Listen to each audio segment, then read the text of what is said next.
ರೇಣುಕಾಸ್ವಾಮಿ ಕೊಲೆ ಕೇಸ್ ಆರೋಪಿ ದರ್ಶನ್ ಅವರು ಬೆಂಗಳೂರಿನ ಬಿಜಿಎಸ್ ಆಸ್ಪತ್ರೆಯಿಂದ ಡಿಸ್ಚಾರ್ಜ್ ಆಗಿದ್ದಾರೆ. ಬೆನ್ನು ನೋವು ಹಿನ್ನೆಲೆ ನವೆಂಬರ್ 1ರಂದು ಬೆಂಗಳೂರಿನ ಬಿಜಿಎಸ್ ಆಸ್ಪತ್ರೆಗೆ ದಾಖಲಾಗಿದ್ರು.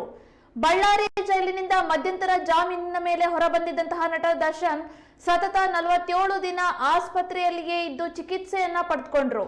ಸದ್ಯ ಆರೋಗ್ಯ ಚೇತರಿಕೆಯಾಗಿದ್ದು ಆಸ್ಪತ್ರೆಯಿಂದ ಡಿಸ್ಚಾರ್ಜ್ ಆಗಿದ್ದಾರೆ.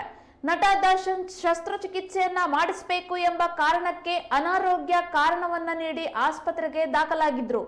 ಡಿಸೆಂಬರ್ 11ಕ್ಕೆ ಶಸ್ತ್ರಚಿಕಿತ್ಸೆ ಮಾಡಲಾಗ್ತಾ ಇದೆ ಎಂದು ಕೋರ್ಟ್ಗೆ ದರ್ಶನ್ ಪರ ವಕೀಲ ಸಿವಿ ನಾಗೇಶ್ ಮಾಹಿತಿಯನ್ನ ನೀಡಿದ್ರು. ಆ ಬಳಿಕ ಆಪರೇಷನ್ ಬದಲು ಫಿಸಿಯೋಥೆರಪಿ ನೀಡಲು ವೈದ್ಯರು ಸೂಚಿಸಿದ್ದಾರೆ. ಹೀಗಾಗಿ ಶಸ್ತ್ರಚಿಕಿತ್ಸೆ ನಡೆಸಿಲ್ಲ ಅನ್ನೋ ಮಾಹಿತಿ ಲಭ್ಯವಾಗಿದೆ. ಆಸ್ಪತ್ರೆಯಿಂದ ಬಿಡುಗಡೆಯಾದ ಬಳಿಕ ದರ್ಶನ್ ಪತ್ನಿ ವಿಜಯಲಕ್ಷ್ಮಿ ಅವರ ನಿವಾಸಕ್ಕೆ ತೆರಳಿದ್ದಾರೆ. ಹೊಸಕೆರೆ ಬಳಿಯ ಪ್ರೆಸ್ಟೀಜ್ ಅಪಾರ್ಟ್ಮೆಂಟ್ ನಲ್ಲಿ ಫ್ಲಾಟ್ ನಲ್ಲಿ ಹಲವು ವರ್ಷಗಳಿಂದ ಪತ್ನಿ ವಾಸವಿದ್ರು. ಸದ್ಯ ಸೂಕ್ತ ಆರೈಕೆಗೆ ವೈದ್ಯರು ಸೂಚನೆಯನ್ನ ನೀಡಿದ ಹಿನ್ನೆಲೆ ಪತ್ನಿ ನಿವಾಸಕ್ಕೆ ದರ್ಶನ್ ರವರು ತೆರಳಿದ್ದಾರೆ.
ರೇಣುಕಾಸ್ವಾಮಿ ಕೊಲೆ ಕೇಸ್ ಆರೋಪಿಯಾದಂತಹ ದರ್ಶನ್ ಅವರು ಬೆಂಗಳೂರಿನ ಬಿಜಿಎಸ್ ಆಸ್ಪತ್ರೆಯಿಂದ ಡಿಸ್ಚಾರ್ಜ್ ಆಗಿದ್ದಾರೆ.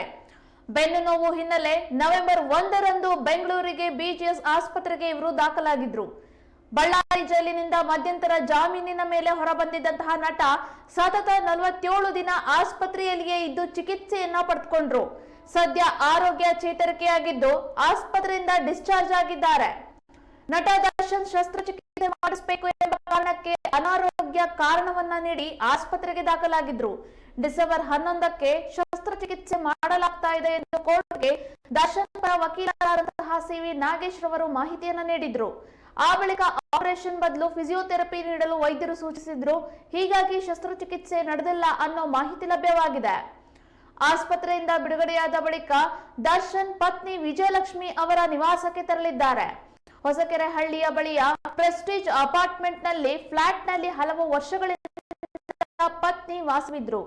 ಸದ್ಯ ಸೂಕ್ತ ಆರೈಕೆಗಾಗಿ ವೈದ್ಯರು ಸೂಚಿಸಿರೋದ್ರಿಂದ ಈ ಹಿನ್ನೆಲೆ ಪತ್ನಿ ನಿವಾಸಕ್ಕೆ ದರ್ಶನ್ ರವರು ತೆರಳಿದ್ದಾರೆ.